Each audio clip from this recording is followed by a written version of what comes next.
Bonjour à tous, bonjour à tous, bonjour à tous. J'espère que vous allez bien. Nous sommes de retour dans Midi en prière. Et j'espère que chacun d'entre nous est prêt.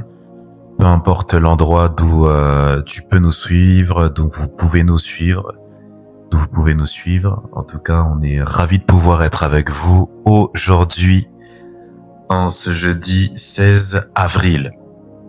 Amen. Comment allez-vous, chers frères? Comment allez-vous, chères sœurs? Est-ce que la journée est bonne? Est-ce que la saison est bonne pour vous? Est-ce que vous la sentez? Glory to God. Alléluia. Alors, pendant ces quelques instants, nous sommes en train de faire l'introduction. Je vais vous demander en tout cas de ne pas hésiter à pouvoir partager ce moment à une personne, à un frère, à une sœur. Je crois qu'on va passer quelques minutes qui vont être enrichissantes et vont nous bénir par la grâce de Dieu. Amen. Gloire à Dieu, gloire à Dieu. Faisons augmenter le nombre en partageant. Et je crois que ça va bénir plusieurs par la grâce de Dieu. Alléluia.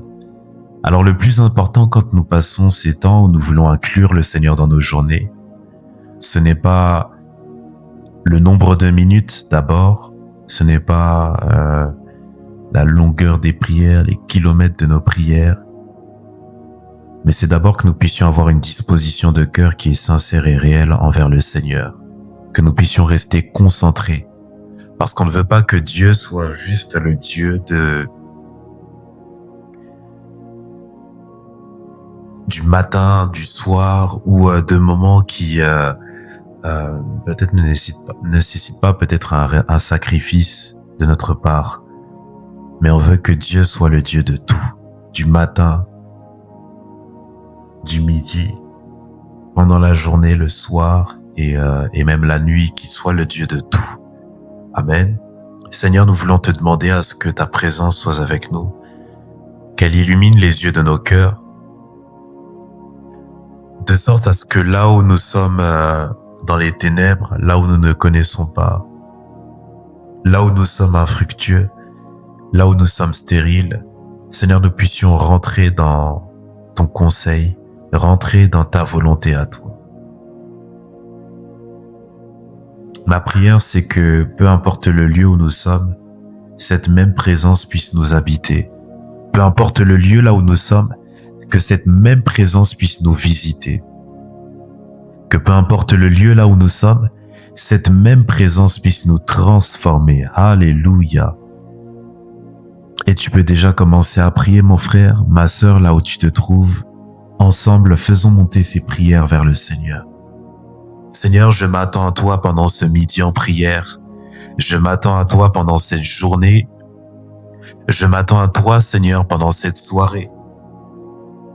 Je m'attends, Seigneur, à ce que tu puisses me changer, à ce que tu puisses me visiter. Je m'attends à ce que je puisse être transformé, Seigneur, parce que j'ai besoin de te ressembler plus. L'Église a besoin d'arriver à cette parfaite stature, à cette maturité, de sorte à ce que nous ne puissions plus être avec des taches, des rides. Et Seigneur, aujourd'hui, nous voulons regarder vers toi. Nous voulons faire comme toi. Nous voulons agir comme toi, cher Saint-Esprit. Alléluia. Viens transformer. Viens changer notre manière d'être. Alléluia. Illumine les yeux de nos cœurs de sorte à ce que ce que nous ne comprenions pas maintenant soit révélé. Parce que tu as dit lors de la création que la lumière soit. Et même si les ténèbres, Seigneur, pouvaient être présents, mais la lumière est apparue. Parce que tu as décidé, parce que tu étais la lumière toi-même.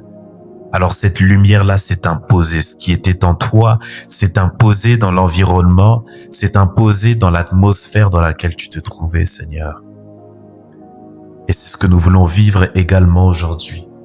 Que l'atmosphère qui est en toi, Seigneur, s'impose à notre environnement. Au nom puissant de Jésus-Christ. Alléluia, alléluia, alléluia. Alléluia. Père, je te remets tous mes frères également qui sont connectés, toutes mes sœurs qui sont connectées également. Cher Saint-Esprit, je prie que cette présence environne, Seigneur, les pièces et les lieux là où nous sommes. Je prie que des changements puissent avoir lieu. Je prie, cher Saint-Esprit, que des décisions soient prises. Je prie, cher Saint-Esprit, que dans nos cœurs des décisions soient prises, car c'est toi qui convaincs du péché, c'est toi qui convaincs de la justice. Alléluia. Alléluia. Merci Saint-Esprit pour ce que tu es en train de faire. Gloire à Dieu.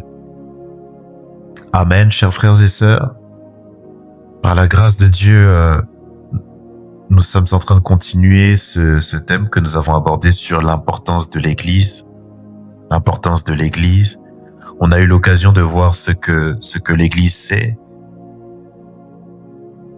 Nous avons eu l'occasion de pouvoir voir également le principe de l'Église qui va au-delà d'un mot, qui va au-delà d'une institution, qui va au-delà d'un cadre défini que l'on a, nous, en tant qu'êtres humains, pu donner. Ça va au-delà de cela. Parce que l'Église, c'est un principe. L'Église, c'est un style de vie. Et ça va au-delà d'un simple mot que nous, humains, nous pouvons utiliser. Amen.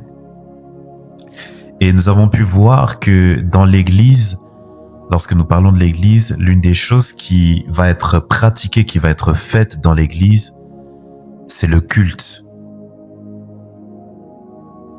C'est la pratique du culte. Amen. Et regardez ceci, Romains 12, chapitre 12, verset 1 va nous dire ceci. Je vous exhorte donc, frères, par les compassions de Dieu, à offrir vos corps comme un sacrifice vivant, saint, agréable à Dieu, ce qui sera de votre part un culte raisonnable. Alléluia.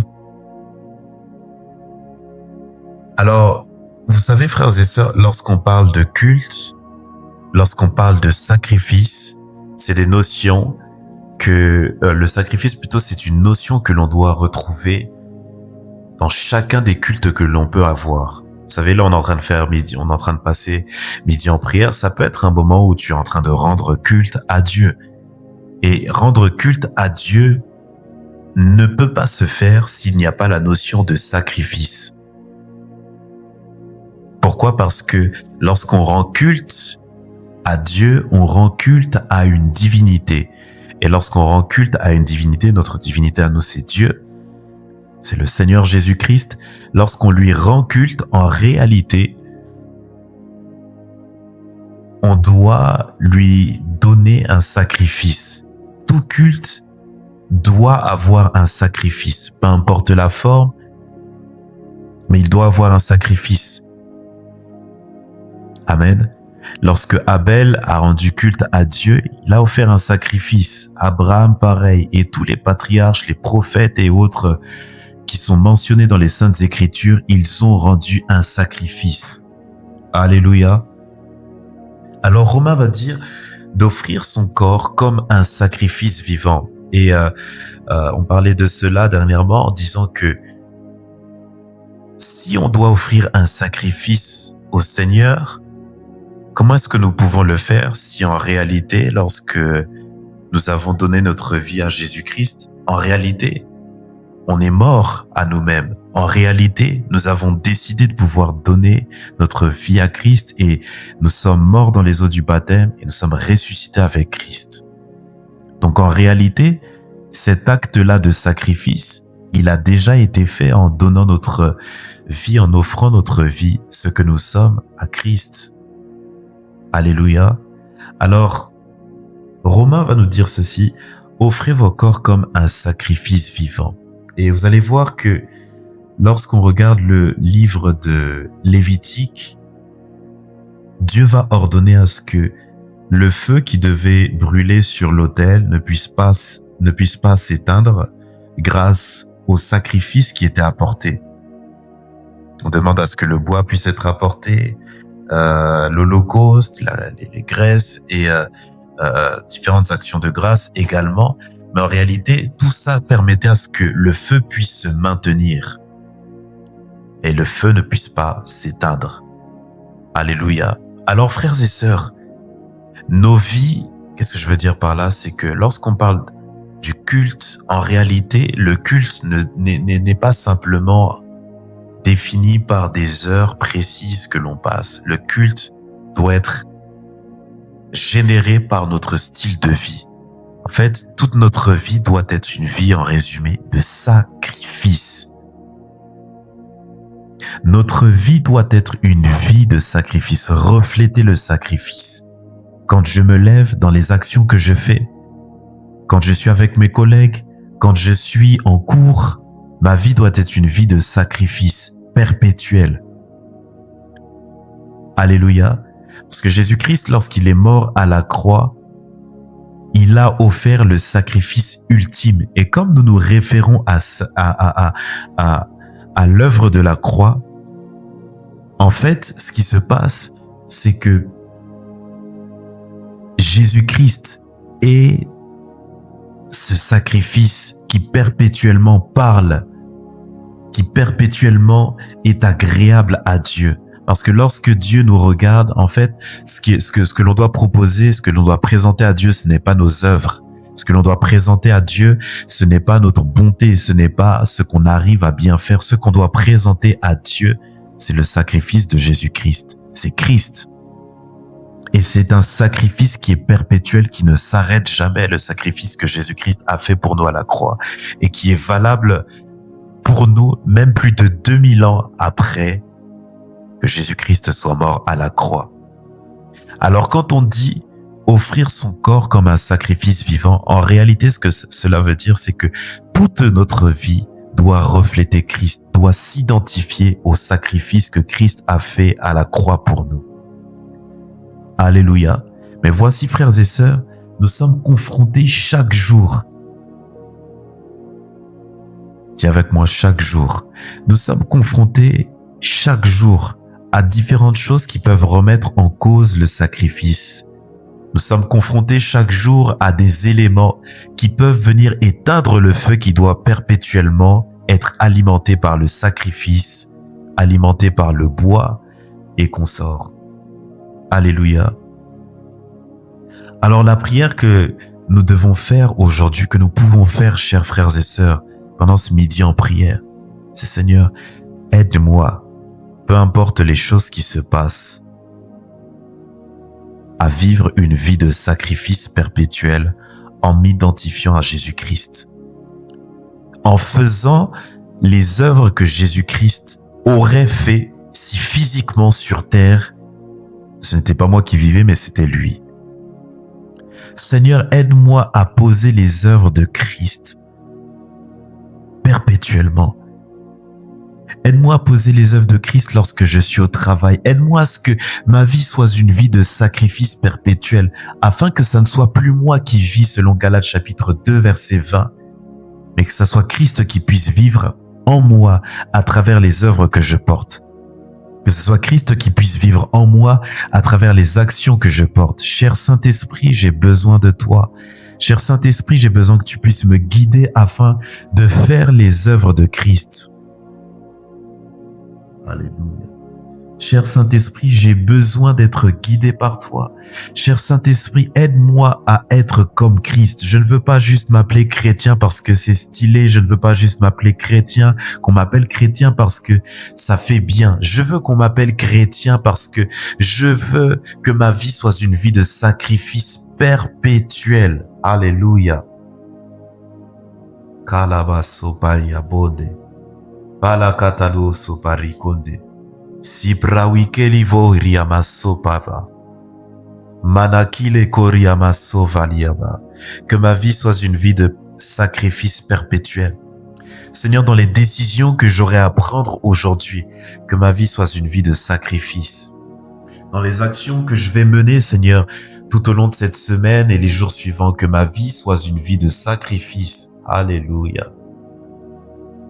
Alléluia. Alléluia. Jésus, je veux mener une vie de sacrifice perpétuel afin de te rendre un culte saint, un culte qui est agréable. Je ne veux pas te donner le culte que moi j'ai décidé. Je ne veux pas te donner le culte que moi j'ai vu comme étant quelque chose de bien. Non, je veux te rendre, Seigneur, le culte qui t'est agréable, c'est-à-dire le culte que tu apprécies, avec les caractéristiques que tu aimes, avec les ingrédients que tu aimes, avec les choses que tu aimes. C'est ça que je veux te rendre, Jésus-Christ. C'est ça que je veux te rendre. Et je ne peux te rendre un culte agréable que si je te donne ce que toi tu es. Parce que ce que tu aimes, c'est ce que toi tu es. Alléluia. Seigneur, que ma bouche te rende un culte agréable. Alléluia. Que ma bouche te rende un culte agréable, Jésus. Seigneur, que mon environnement te rende un culte agréable. Alléluia. Alléluia. Alléluia. Que mes actions te rendent des cultes agréables. Je veux m'identifier, Seigneur, à toi, Christ. Si je ne suis peut-être pas mort à la croix, je pense qu'à travers ma vie, Seigneur, je peux mourir à moi-même de sorte à ce que ma vie soit une vie de sacrifice. Je ne veux pas être là pour pouvoir satisfaire ma vie, satisfaire mes ambitions d'abord, mais je veux mener une vie de sacrifice en faisant ce que toi tu veux et non pas ce que le monde veut. Tu as dit de chercher d'abord le royaume des cieux et sa justice, et le reste nous sera donné par-dessus tout. Seigneur, c'est ce que je veux vivre, c'est ce que je veux mettre en pratique, au nom de Jésus-Christ.